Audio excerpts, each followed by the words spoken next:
I think you probably started off doing that for the wrong reason, and that's because you got caught again, and you're looking at 20 years in prison. And sentencing on Daniel Ibarro.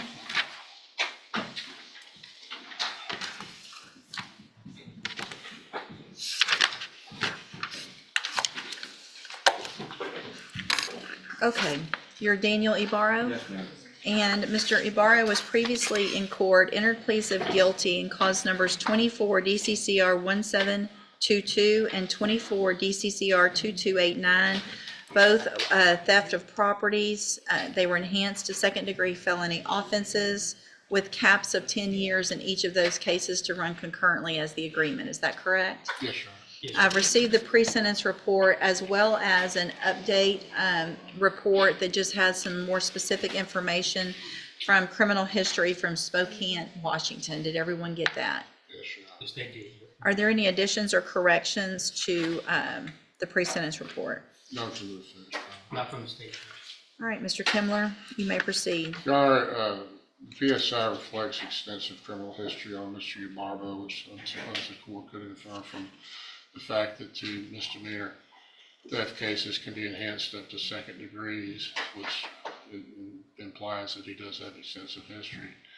The facts of these two cases are both, as the defendant indicated in the pre-sentence report, that he was under the influence of methamphetamine at the time both were committed. It's not offered as any type of exculpatory evidence or even perhaps mitigation, but it does kind of explain why somebody with this criminal history would be doing what he's doing with a laundry basket and then some items from Walmart, all of which were under, I think, probably the Class B range of the theft. I would observe that there appears to be $300 in restitution payable on one of the cases for the laundry basket. Obviously, methamphetamine, drug addiction, but for that, I think Mr. Ibarra wouldn't have been doing these types of boneheaded thefts. He's recognized that, and in counseling with him, he's done at least what I asked him or suggested that he do, and that's to go into an inpatient rehabilitation program, drug rehab program, to try to address the substance abuse issues that he suffered from really an early age, which is indicated in the report, in the pre-sentence report. That's been an ongoing thing almost his whole life, and I think he's done that, and he's if you could say terrified of going to prison, but certainly doesn't want to go to prison. And I think he's willing to do what he needs to do to stay out of prison, to comply with any terms of probation that the court assesses. He indicates to me that he is drug-free, which obviously if he drug tested him this morning, that could be corroborated. Or not, if he's not drug-free this morning, I don't know. But I assume, I would hope that he is. And he would just like to address the court perhaps better than I, more articulately, to explain his position and why he thinks that probation is appropriate. Are you wearing a drug patch? No, ma'am, Your Honor, but I've been clean sober since July 8th. Have a seat in the jury box. Let's get that checked first.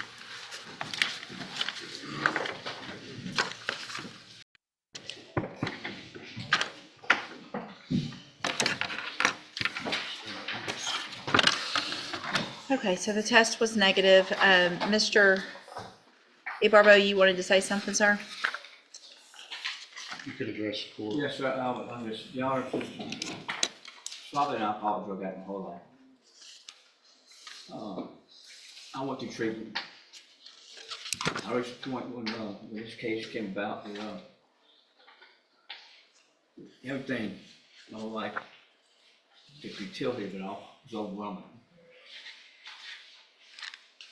And anyway, so I've been cleaning sober since July the 8th. I go to AA regularly. I like it. It's where I belong. I've got a sponsor today. I'm walking the steps.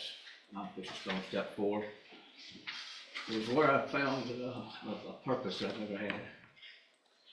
And I think I could do well on probation. And hopefully one day save somebody else from living another day, you know what I've lived.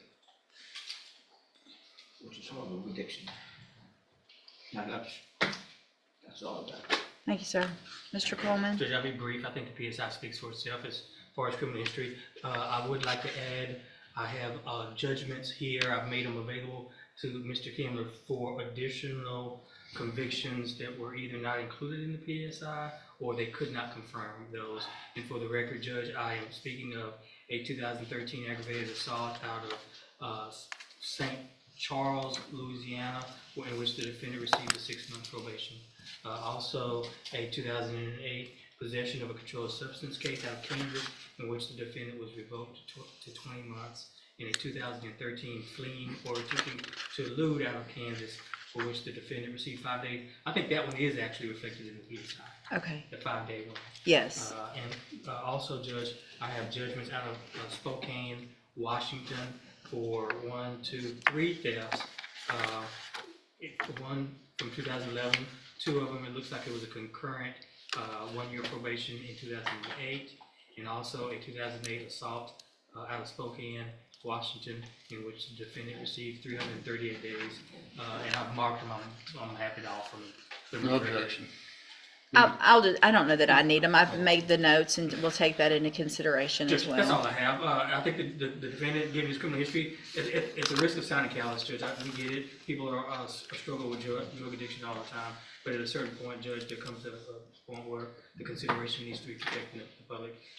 This defendant's been having contact with law enforcement since 1988, and he has spanned at least 3 different states with his criminal behavior. Judge, he's fortunate to have a capital 10. He's exposed to 20 years, Judge. I'm asking the court to sentence him to the 10 years. $4. Guilty of all that. I'm sorry. Texas, Louisiana, You're all right. Kansas, and Washington. I'm very sorry.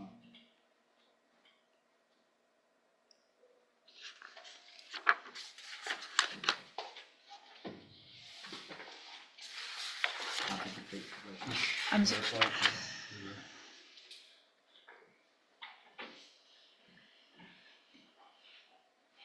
Arkansas, 6 or 5. Alabama. 6.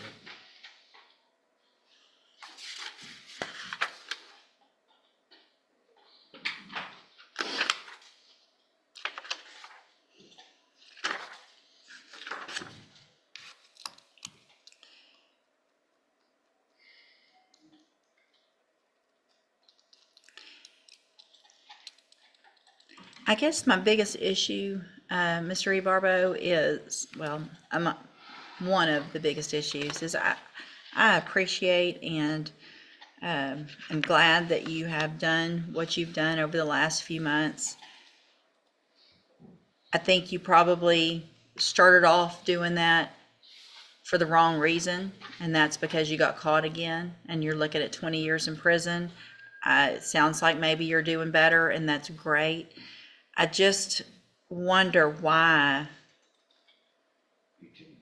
it's taken so long. It looks like you went to the Unity House back in 1986, and other than that, it's just, at some point, you've got to take responsibility before you commit an offense, not after. I've counted 24 misdemeanors. I think with some of the ones that Mr. Coleman has said, there's probably actually more than that. There were some records that couldn't be found from different states. They're probably looking at more like 30. 7 felony convictions. You've been to prison. It's just too much. And at some point there has to be an end to what you're doing and get that help before you continue what you're doing. I'm going to find in each of your cases that you entered your pleas of guilty freely and voluntarily. In cause number 24, DCCR 1722, find sufficient evidence to find you guilty, and at this time find you guilty of theft, find your prior enhancement convictions true, sentence you to a term of 7 years in the institutional division of the Texas Department of Corrections. You will receive credit on that sentence for any time that you've been in custody that the law gives you the right to receive. Clause number 24, DCCR 2289, also find sufficient evidence to find you guilty, and at this time find you guilty of theft and find those prior enhancements true. Sentence you to a term of 7 years in the institutional division of the Texas Department of Corrections. You will also receive credit on that sentence for any time that you've been in custody that the law gives you the right to receive. These will run concurrently, which means together at the same time. I've handed you the trial court certification in each of those cases that shows that these were agreements that I followed, and so you've waived your right to appeal. I have also handed you a written admonishment regarding your ineligibility to possess a firearm or ammunition. Because of the judgments entered against you, you're ineligible under Texas law to possess a firearm or ammunition. Possession of a firearm or ammunition could lead to charges against you. Firearm is a legal term. You should read the written admonishment I provide you to see what devices qualify as a firearm. If you have questions about the laws that make you ineligible to possess a firearm or ammunition, or about how long that lasts, you can talk with Mr. Kimler. Good luck to you, sir. Hey, thanks for watching. Please do let us know in the comments what you thought of this video. If you'd like to support what we do here, the best way to do it is to pick up some of our merch. You can find it at courtroomfiles.com.